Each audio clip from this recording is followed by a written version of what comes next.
Good evening. Welcome to Mrs. Jordan's series of webcasts on how to understand various special education documents and how they apply to you. This week we'll be discussing your IEP and what it means. This vodcast is part of a series, and this week is for November 1st through the 7th, 2011.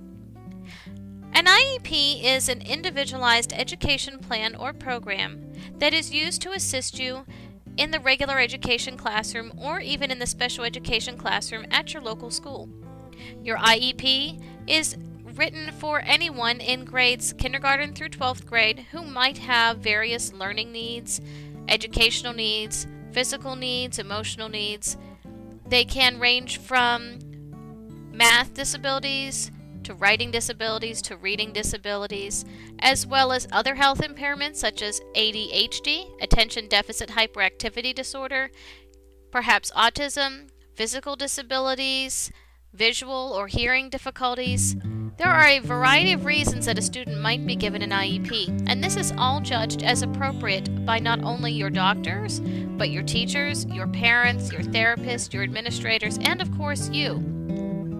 Beginning at age 14, you are more heavily involved in planning your IEP in what we call transition, which is planning for life after high school. I'm going to briefly discuss some various aspects of the IEP and how it can be used and how you could benefit from knowing more about what an IEP does for you. Stay tuned. The image that you just saw is for your cover page. Now, for student safety and security reasons, I deleted the name on that IEP. However, you will notice that there's a space for your name, your birth date, your grade, and your graduation year. If there are any inconsistencies, it is imperative that you do notify your teacher immediately.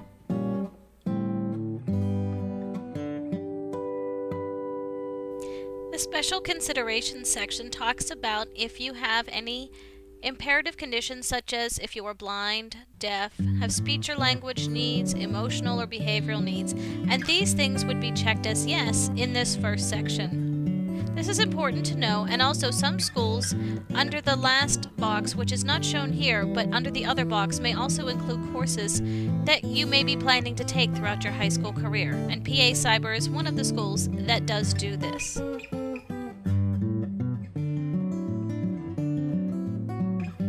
The present levels of academic achievement and functional performance address everything that is basically what I like to call the meat and potatoes part of the IEP. This is where all of your current information is listed, such as your current testing data, which might include IQ and achievement scores, local assessment testing, and for PA Cyber that includes DORA and DOMA testing.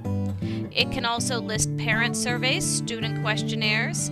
It can also list various teacher comments. Basically, your present levels is a summary of what you can do, what you're achieving, and where we expect you to be at this current time.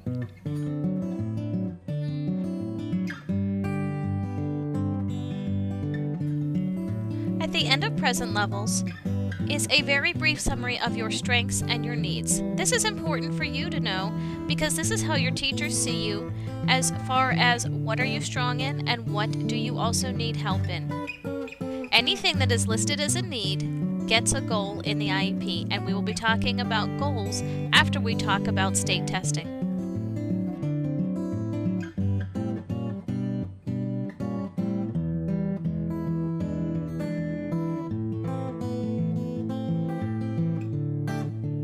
Previous two sections that just flashed forward on your screen talk about transition, and as I mentioned earlier, transition involves planning for life after high school. Pennsylvania mandates that it begins at age 14 or younger if determined appropriate by your IEP team.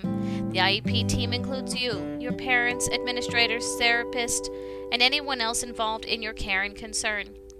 Following the transition section, or section 3, comes section 4, which is your participation in local tests and state-mandated testing. This varies individually from student to student, but can include accommodations that you might need to help you in taking these tests, such as a small group test setting or extended time or whatever your teachers, your parents, and other people involved in your IEP team feel is appropriate for you.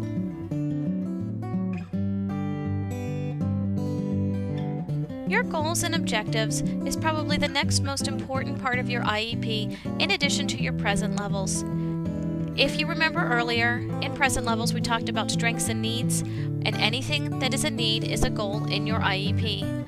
You might have educational goals for math, for reading, for writing. You might have social and emotional goals such as behavior, staying on task, staying focused, turning in your homework, attendance. Your goals are individually determined by your IEP team. Your goals need to have various criteria to make them effective. They need to have your name, how you're going to do something, when you're going to go do something, and where you're going to go do something, and for how often. If your goals do not have these things, then they are not considered measurable annual goals. The idea of an annual goal in your IEP is what we expect you to achieve over the course of one academic year or 1 year term in your IEP. Your IEP is written once a year, but can be revised more often as determined appropriate by the IEP team. In your goals section, your teacher is also responsible for maintaining progress reports, which are reported quarterly.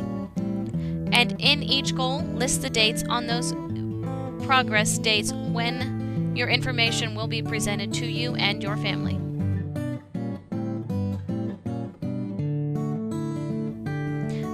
One of the last sections we're going to talk about in your IEP is your program goals and modifications, or specially designed instruction. These are the things that help you in your classroom every day, such as retaking tests when failed, being provided study guides, getting extended time for projects, papers, or tests.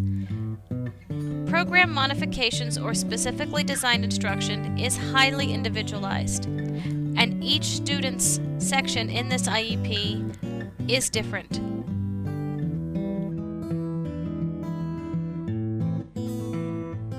The next to last section that we're going to discuss this evening is your educational placement. Your educational placement deals with where and when you will receive your special education services.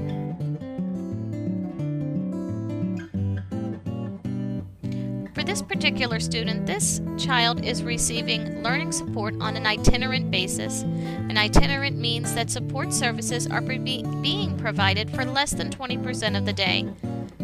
Supplemental is more restrictive, and then there's also full-time support services.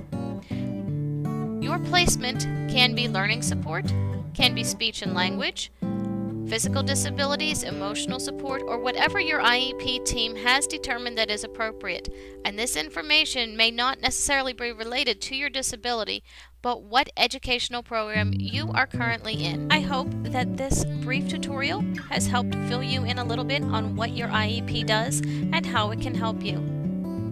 I thank you very much for joining me this evening, and if you have any questions, please don't hesitate to give me a call or send me an email. Thank you very much, and good night.